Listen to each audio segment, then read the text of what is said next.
Meus irmãos, a paz do Senhor, pastor Gilmar Tavares de Anápolis, Goiás. Prazer muito grande retornar ao nosso canal nesse quadro Comenta o Texto. Que prazer imenso é poder compartilhar a palavra de Deus com cada um de vocês. E hoje nós temos a participação do meu amigo pastor Ricardo, lá do Distrito Federal. Que bom tê-lo aqui conosco nesta manhã.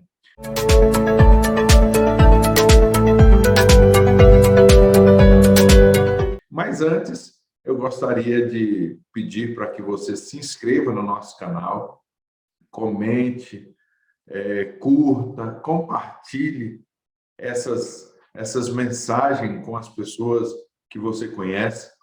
E essas ações em prol do nosso canal vai nos deixando assim bem animados para continuarmos produzindo conteúdo. E é um conteúdo de qualidade, porque estamos aqui baseados na sã doutrina, compartilhando a palavra de Deus com cada pessoa.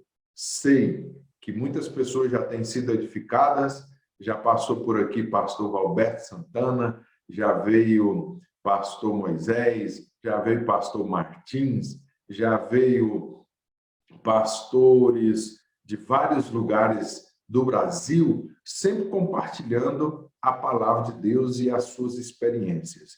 E hoje não é diferente. Estamos aqui no quadro Comenta o Texto e queremos, com muita alegria, receber o nosso amigo pastor Ricardo. Pastor Ricardo, a paz do Senhor, bom dia. A paz do Senhor, pastor. Bom dia. Prazer estar aqui com você. E uma honra. E eu fiquei encantado com esse projeto, viu? Projeto de Deus. Projeto que, de fato, vai abençoar muita gente. E eu tive contato quando o senhor gravou com o pastor Valberto Santana. E achei interessante. Não imaginaria estar participando, mas estava acompanhando. Muito bom. Você está de parabéns. Amém. Muito obrigado. O pastor Valberto é nosso amigo desde 98. Desde 98 a gente é amigo, conversa, prega, dá estudo bíblico, seminários. E eu fiquei feliz de saber que o senhor o conhece e que já assistiu os nossos vídeos. Que bom, glória a Deus. Eu observo que no Distrito Federal, como em todo o Brasil, né, existe a participação maciça do nordestino, né? É verdade. Construiu, né? O nordestino construiu o Brasil. Por que que tem uma região ali no Distrito Federal chamada de Candangolândia, você sabe? Os candangos são os pioneiros, né? O pessoal que nasce hoje é brasiliense. Então, eles são os pioneiros, aquela turma que iniciou tudo ali, que veio muita gente de várias partes do Brasil, são chamados de candangos.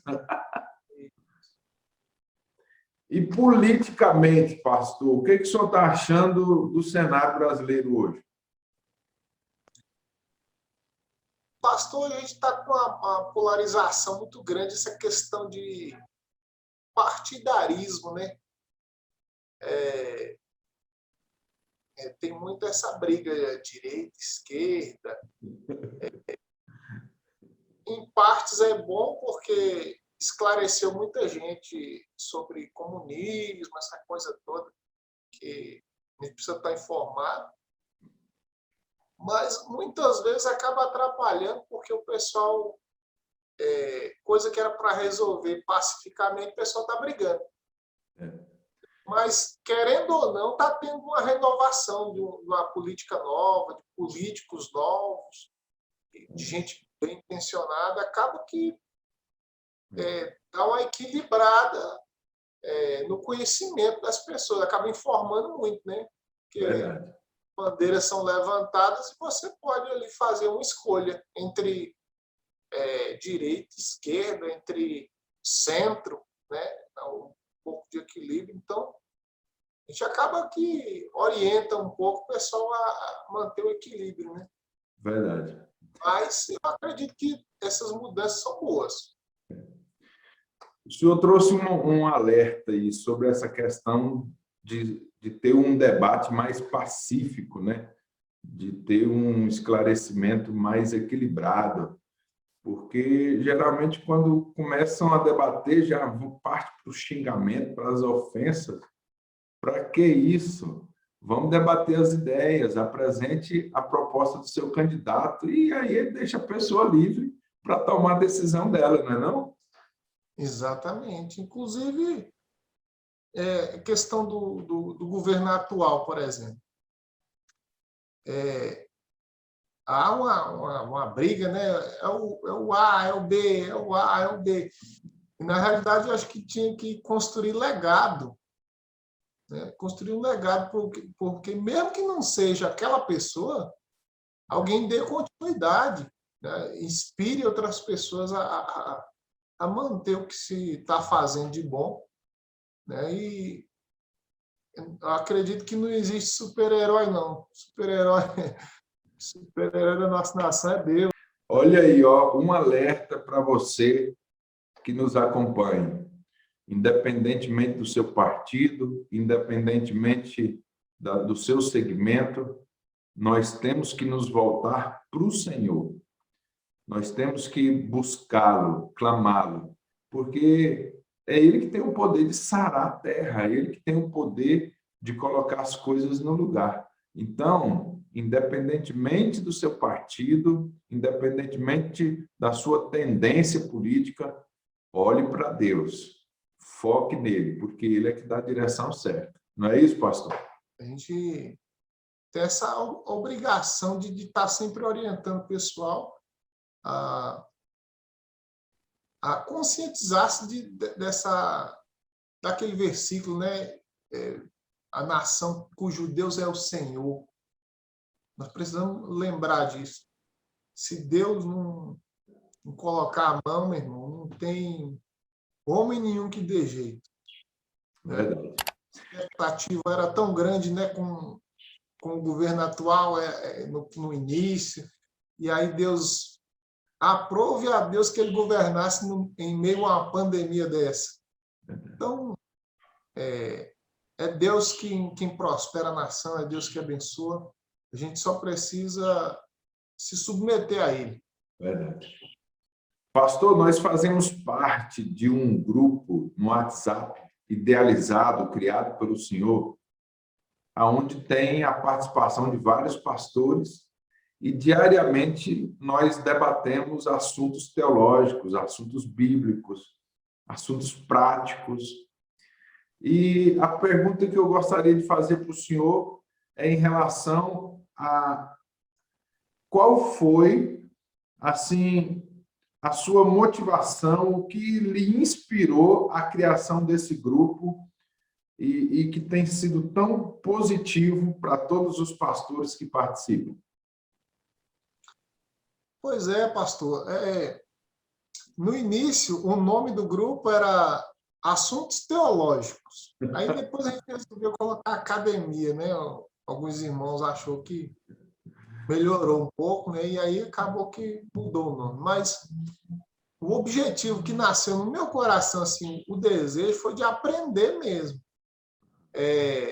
Eu estava ocupando o meu tempo com as redes sociais de maneira negativa, estava tomando muito tempo com coisa, com bobagem. E aí eu pensei, por que não utilizar o tempo com uma coisa produtiva que me incentive a ler mais, a estudar mais, a buscar mais e aprender? E aí pensei em algumas pessoas, em ajudar algumas pessoas que talvez alguém estaria enfrentando a mesma dificuldade que eu. Então, eu criei o grupo com alguns amigos ali, e aí deu certo, e aí a gente acabou convidando mais alguém, e por indicação também dos irmãos que já estavam participando, e foi um sucesso, e tem bastante tempo. Que bênção! Compensa ouvir os pastores que participam desse grupo. Cada um tem a oportunidade de apresentar o seu tema, e é bom quando existem umas divergências, existem alguns pensamentos diferentes, que dá um debate assim bem acalorado. E assim, sempre mantendo respeito. Na realidade, nós não tivemos, acredito que nem 5% das pessoas que entrou no grupo saiu. Sempre ficam. Às vezes a gente tem que remover alguém. Não tem a falta de respeito ou coisa nesse sentido, mas porque a pessoa às vezes não se adequou às regras do grupo, às vezes a gente remove, mas pacificamente. Nunca teve aqueles debates que faltam com respeito, aqueles debates que acaba em briga, né? Mas debate muito respeitoso, é um grupo ordeiro. Glória a Deus. Certo, até aqui o Senhor nos ajudou. Uma coisa que eu acho bom participar desses grupos de debate é que a gente acaba focando em algo relevante, né? Porque, às vezes, se você não está ali conversando, debatendo um assunto importante, é difícil a pessoa não estar navegando em outras coisas que não convém, né? Exatamente. E quando o debate está bom, você passa o dia inteiro ali pensando naquilo, às vezes até na argumentação, né, para defender sua tese, seu ponto de vista. E muitas vezes o que a gente sempre usava era uma frase do pastor Antônio Freire. Ele gostava muito de dizer isso no grupo. Aqui nesse grupo, eu aprendi e desaprendi muita coisa. Olha aí, ó, os pastores que nos assistem, amigos, líderes, você que às vezes está aí à frente de um grupo que talvez está com um tempo meio ocioso, uma ideia, crie um grupo e comece ali debates, pode ser debates referente aos evangelhos, pode ser debate referente aos livros históricos, debates teológicos, que isso vai agregar muito valor para seus liderados. Nessa mesma linha, pastor Ricardo, do grupo que nós fazemos parte, que sempre está debatendo um assunto e tal, nós nos deparamos aqui com um texto sagrado muito interessante, muito importante. É como toda a Bíblia, né? Toda a Bíblia é importante, toda a Bíblia é interessante, mas a verdade é que tem dias que tem uns textos que falam mais forte com a gente, né? E aí eu estava lendo de novo e encontrei Romanos, capítulo 1, do versículo 16 a 17, e esse texto é maravilhoso, espetacular. E eu gostaria que o senhor tivesse toda a liberdade de comentar esse texto para nós. Fique à vontade, nos abençoe, em nome de Jesus. Amém, pastor. Eu gosto muito desse texto. Na realidade, Romanos é um espetáculo, né? Romanos é talvez o maior tratado de Paulo, né? Principalmente na questão soteriológica. É muito esclarecedor, né? É claro, é rico. Talvez sejam os dois versículos mais impactantes, inclusive impactou a vida de Lutero. Eu gostaria de ler e comentar aqui um pouquinho sobre o versículo. Em uma de suas falas, no versículo 16 e 17, né, diz assim: pois não me envergonho do evangelho, porque é poder de Deus para a salvação de todo aquele que nele crê, primeiro do judeu e também do grego, visto que a justiça de Deus se revela no evangelho de fé em fé, como está escrito, o justo viverá por fé. E ele já estava falando sobre pregação do evangelho e, de repente, ele diz, olha, eu não me envergonho do evangelho. Porque o evangelho é poder de Deus. Muita gente tem vergonha de pregar, né? Tem vergonha de falar, de anunciar o evangelho. E eu acho interessante que ele diz que o evangelho é poder de Deus. Ele não tem vergonha de falar isso. E duas coisas importantes aqui destacar aqui nessa introduçãozinha aqui, que ele diz que não tem vergonha de falar, né? E existe outra questão de ser poder de Deus. Hoje estão pregando, modificaram um pouco a pregação, talvez não com má intenção, mas tem um ritmo de pregação hoje, pastor, que é dizendo assim, Jesus te ama, você é especial para Deus, você é muito talentoso, rapaz, você está desperdiçando seu talento. E aí é um evangelho meio que bajula muito a pessoa para ela vir. E o evangelho que é poder de Deus tem que ser o evangelho mesmo. Você tem que anunciar o evangelho. Não pode ser uma massagem. Verdade. O evangelho de Jesus, muitas vezes, confronta, ou quase sempre confronta. Confronta o pecador e o pecado. Verdade. Segura só um minutinho, pastor. Segura nesse ponto aí do pecador e pecado, tá bom? Só um minuto.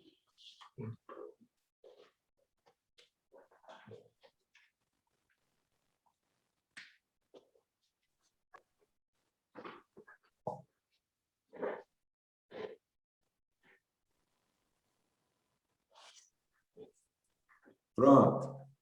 Certinho? Então, o evangelho, ele é confronto, tanto ao pecador quanto ao pecado. E a Bíblia diz que tem que se arrepender, né? Arrependei-vos, porque é chegado o reino dos céus. Como a pessoa vai se arrepender se não disserem para ela do que ela tem que se arrepender? Como a pessoa vai se arrepender de pecados dos quais ela não foi convencida de que tem e que está sobre ela? Anunciar para ela o perigo iminente, anunciar para ela que ela está em um caminho de morte, que ela está indo a passos largos à perdição. Alguém tem que dizer para ela, cuidado, não pode, está errado, vem para cá. E aí depois ela vai entender que Jesus realmente a ama e que a amou de tal maneira. Só que se você levar só, a pessoa vai se sentir tão importante, ela vai dizer, rapaz, realmente eu estou muito bem, da forma que eu me encontro. E Deus me ama tanto. Então, a ideia não é fazer a pessoa se sentir bem. A ideia é a pessoa sentir uma tristeza segundo Deus. Então, o que é poder de Deus para a salvação é o evangelho. O evangelho. É vida, é morte, é ressurreição. Tem que anunciar a Cristo. A mensagem precisa ser cristocêntrica, ela tem que falar de Cristo. Ela tem que confrontar. O confronto do evangelho não ofende. O confronto não é afronta. Né? Então, esse confronto ele gera vida. Quando Jesus estava conversando com aquela mulher samaritana, é interessante que ele vai falando com ela ali sobre água, poço, e ela está ali com a visão bem terrena, né? Verdade. Jesus está falando, olha, se você soubesse, se você beber da água que eu tenho para dar, você nunca mais terá sede. E ela está pensando, como é que você vai tirar água? Você não tem um balde, não tem uma corda, o poço é fundo. Então, ela está ali com a mente na terra, né? Verdade. Ela está bem terrena. Mas aí, quando ela recebe o confronto, os olhos se abrem, né? Aí ela fala assim, então eu quero dessa água para eu não precisar vir mais aqui nesse poço. Até aí ela está pensando que é água mesmo. Né? Aí Jesus vai e diz assim, chama o teu marido e vem cá. E tocou na ferida, no problema. Chama o teu marido e vem cá. Ela disse, eu não tenho marido. Muito bem, você disse a verdade. Aí ele vai e diz assim, pois é, você já teve 5, está no 6º. Hein, pastor Ricardo? Aí os olhos se abrem, aí ela começa a entender que é coisa espiritual, né? O assunto estava indo muito bem, né? Água e tal, mata sede, depois vai e coloca o dedo na ferida. Cadê teu marido? Exatamente. E aí é nesse inteirinho, nesse momento, é o ápice ali, é bem ali que aparece o novo nascimento, aparece o momento da regeneração. Porque quando ele toca no problema, aí ela começa a levar para o lado espiritual. Ela diz, vejo que tu és profeta. Aí os olhos se abrem. Vejo que tu és profeta. Aí ela começa a falar de adoração, de monte, lugar que se deve adorar. E aí Jesus esclarece tudo para ela. E ela já sai dali regenerada. Ela já sai dali para anunciar, para dizer para as pessoas o que foi que aconteceu. Então, ela esquece, inclusive, o texto é interessante, diz que ela largou o cântaro, né? Deixou ali, é como se aquele cântaro representasse a vida antiga dela. Deixou aquela vida antiga e partiu para uma vida nova.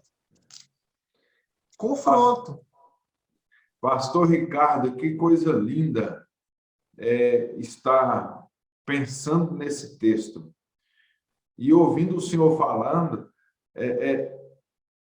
me vem à mente, ao coração, às emoções, o peso da responsabilidade do pastor, do apóstolo, do evangelista, porque quem milita no ministério tem que ter pelo menos duas coisas que eu notei nisso que o senhor está falando. Primeiro, não desistir do pecador. O senhor está falando aí, existe aí uma insistência de Jesus de não desistir dela. E segundo, eu preciso esclarecer para ela quem é Jesus. Eu não posso só passar por cima, eu tenho que ir esclarecendo até que a pessoa tira os olhos da terra e começa agora a olhar para as coisas espirituais. Que coisa linda, pastor Ricardo. Exatamente. Porque o que acontece? Muitas vezes a mensagem não é evangelho, e aí você vai juntando ali admiradores, simpatizantes e poucas pessoas regeneradas, porque o que produz essa regeneração é o evangelho de fato, como ele é.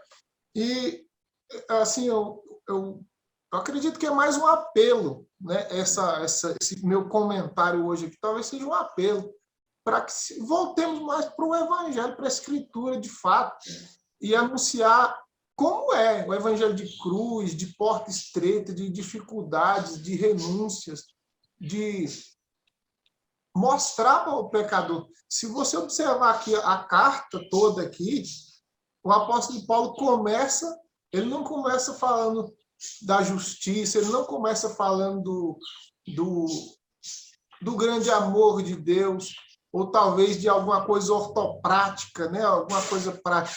Ele começa anunciando a martiologia, o problema, né? Mostrando, apontando o pecado. Ele começa apontando o pecado de gentio, o pecado de judeu, o pecado universal. Ele mostra o problema, depois ele traz a solução. Olha. Então, eu acredito que o evangelho é um evangelho de confronto. Não é. Quando a gente fala a palavra confronto, as pessoas parece que soa mal aos ouvidos. Esse confronto é um confronto santo, é uma coisa boa, é uma tristeza segundo Deus. Então, ela não produz morte, ela produz vida, ela traz alegria. Parece que é meio paradoxal, meio contraditório, porque pensa comigo, uma tristeza que traz alegria, parece não fazer sentido, mas de fato é assim, né? E É uma tristeza por causa da prisão do pecado, né?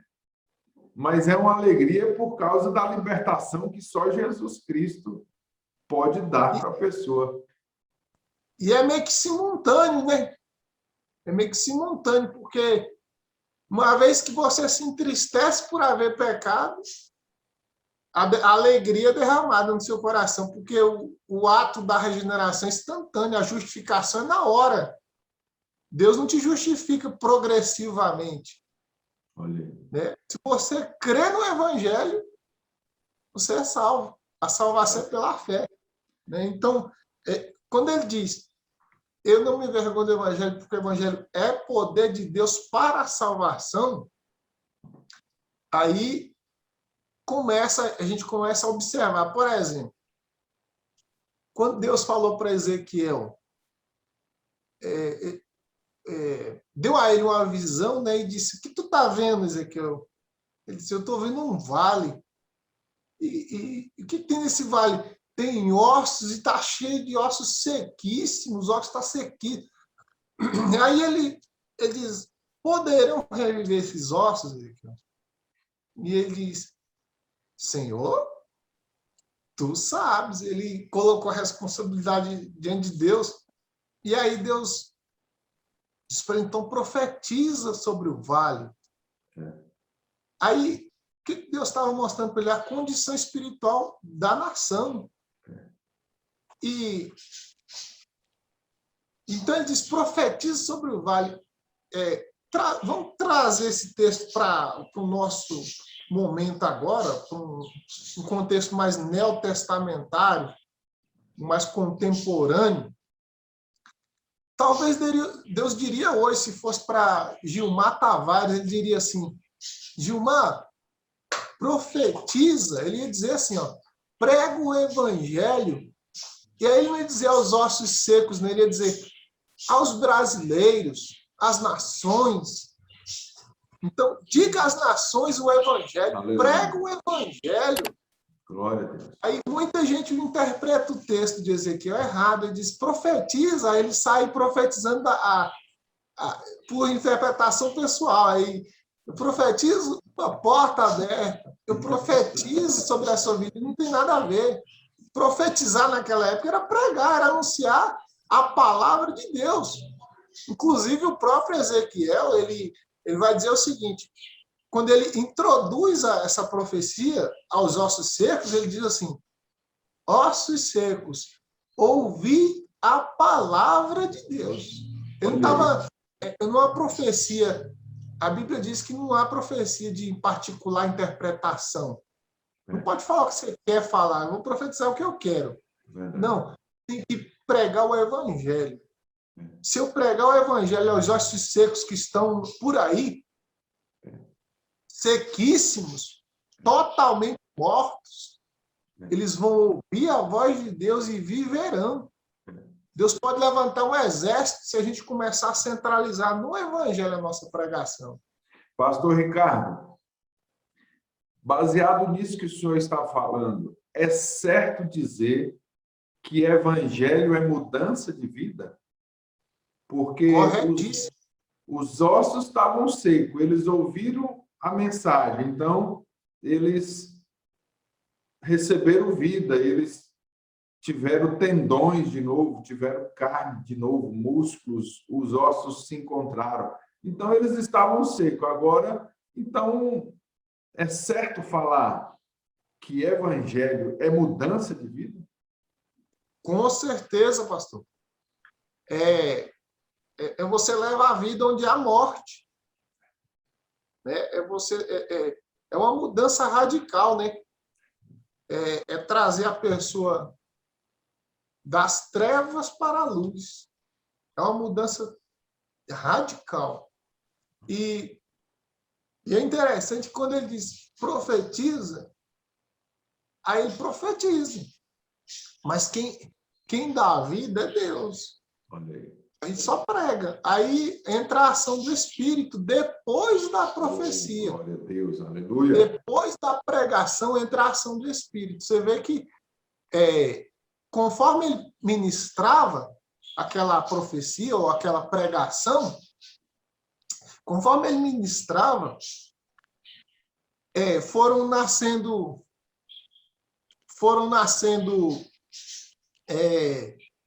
tendões, nervos, pele, porém não tinha vida. Eram só corpos. Aí entra a ação do Espírito. O Espírito de Deus opera quando há pregação da palavra.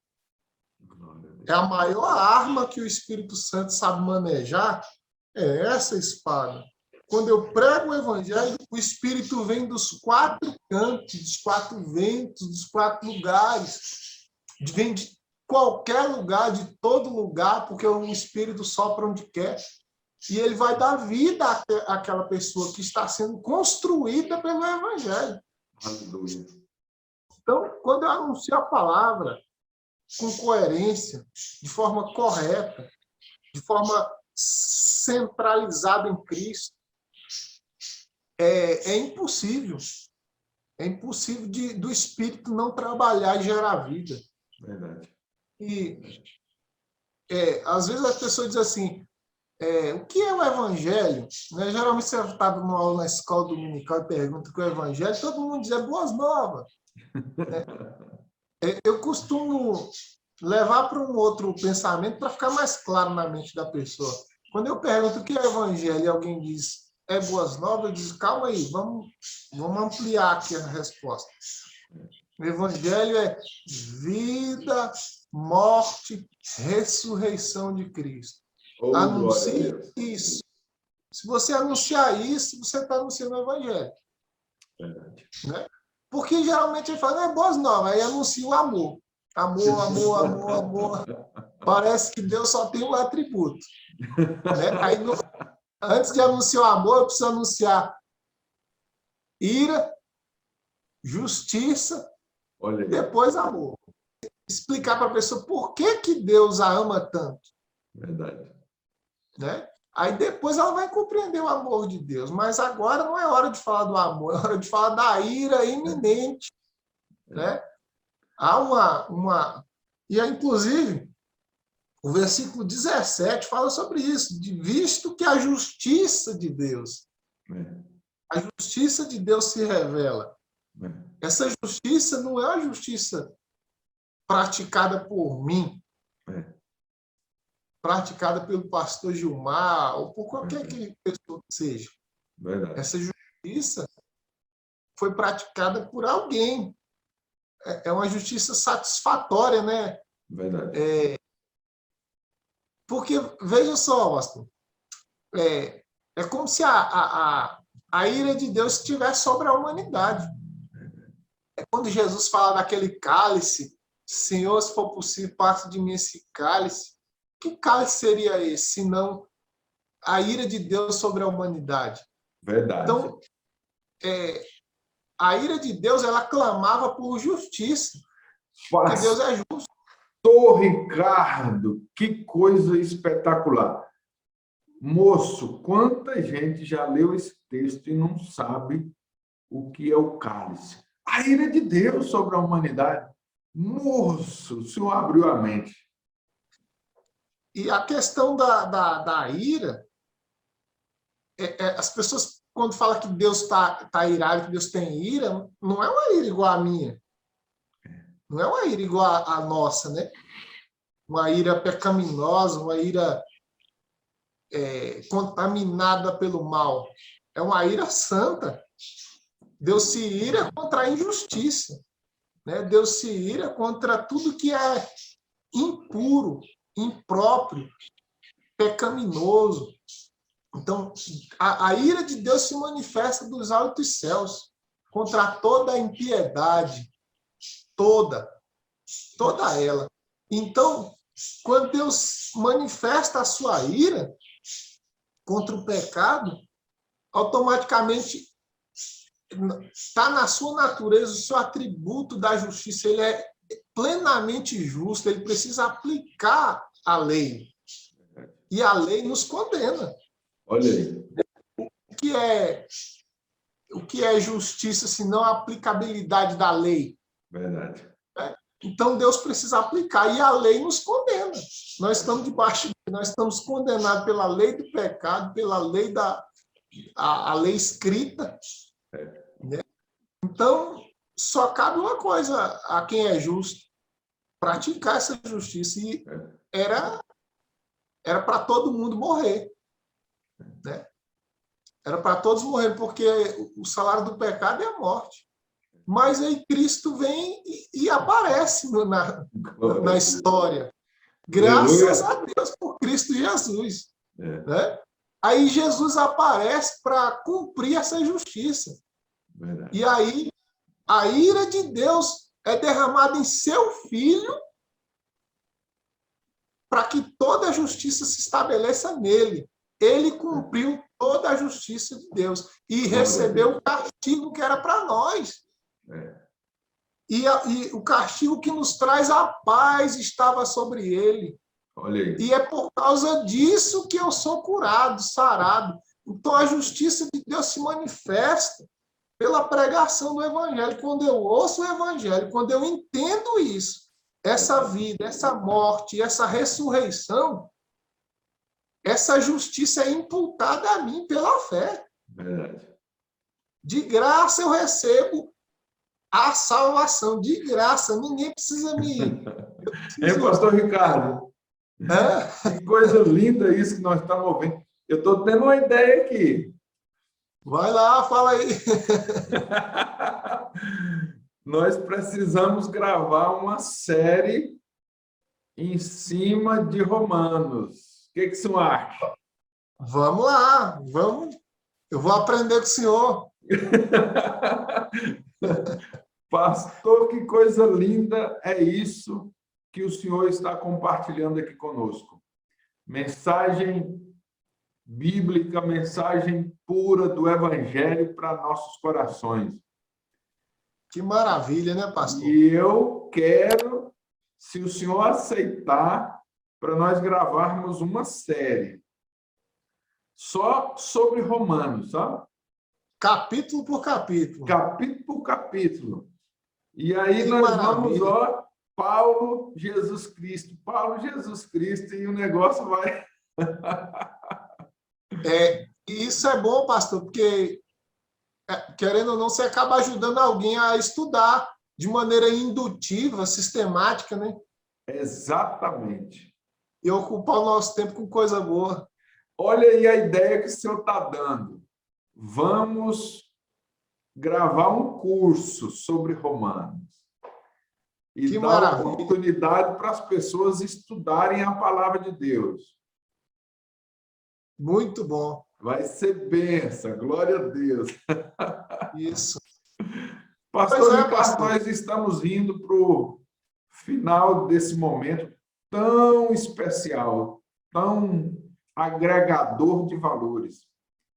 Já estou com pena de ter que terminar, né? Mas vai ficar aí um quero mais, né? Vai ficar aí eu preciso ouvir de novo. Amém, pastor. Queremos te agradecer por esta participação aqui no nosso canal, no nosso quadro Comenta o Texto, mas nós não podemos liberá-lo antes do Senhor nos abençoar com uma palavra de oração. Amém. Oremos, então. Fique à vontade. Querido Deus, esta manhã tão agradável, tão produtiva, nós queremos te agradecer, Senhor. E colocar todas as pessoas que vão chegar ao final desse vídeo, colocá-las nas tuas mãos. Quero pedir que o Espírito Santo possa esclarecer melhor a tua palavra em cada coração e nos dar, meu Deus, a tua bênção Traz um despertamento espiritual para todos nós nessa manhã.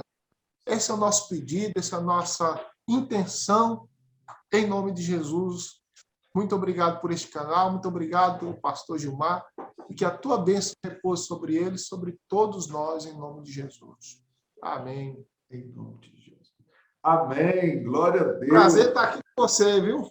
Foi um prazer. Prazer todo nosso. Muito feliz de poder estar aqui nesse momento com o senhor. Deus abençoe. Muito obrigado. Saudação para a família. Logo, logo nós teremos outros encontros para a glória do Senhor. Amém. Deus abençoe. Muito obrigado. Tá aí, minha gente. Que participação maravilhosa a do pastor Ricardo. É lindo estudar a palavra de Deus. Vocês perceberam a riqueza que é o livro, ou vocês perceberam a riqueza que é a carta de Paulo aos Romanos? Se Deus quiser, nós teremos outros momentos para irmos capítulo por capítulo da carta aos Romanos e também de outras cartas, de outros livros. Com certeza seremos poderosamente edificados. Vai ficando por aí, viu? Daqui a pouco tem mais conteúdo. Já se inscreva no nosso canal, comenta, compartilhe com alguém que você acha que esse conteúdo vai ser útil. E vamos ver. Fica na paz.